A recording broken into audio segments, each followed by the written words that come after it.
Thank you for saying yes. Thank you for taking extraordinary and uncommon measures to save my life.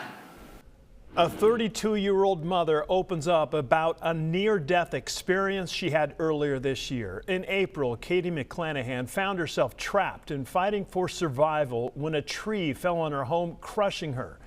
But thanks to quick-thinking neighbors and a doctor who went above and beyond, she's alive today. Our Caden Michaels was at UAMS today to hear her speech. He joins us live, I should say, with more on her story, her recovery, and Caden, her message for others. Kevin, her main message was that she's lucky to even be alive, and she wants her story to be a lesson for the entire state of Arkansas.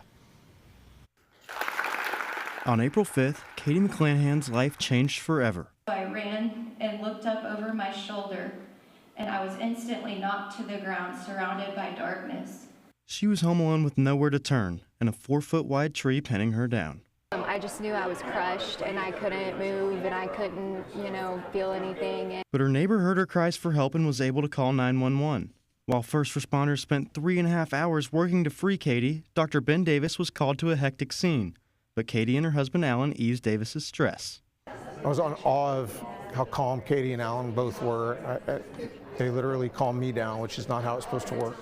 Davis strayed away from normal protocol and agreed to perform a pre-hospital blood transfusion, one that ended up saving Katie's life. Thank you for saying yes. Thank you for taking extraordinary and uncommon measures to save my life. But when Katie found out that wasn't the standard protocol, she wanted to make a difference. The first words out of my mouth were, why is this not the standard of care?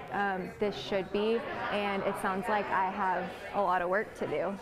UAMS says blood loss is the leading cause of preventable death in Arkansas. There are some rules about who can and cannot start a blood transfusion that need to be changed here in Arkansas. Part of the issue is the lack of blood donations. Right now, the state of Arkansas is using 60% more blood than they're receiving in donations, something Katie's hoping to change.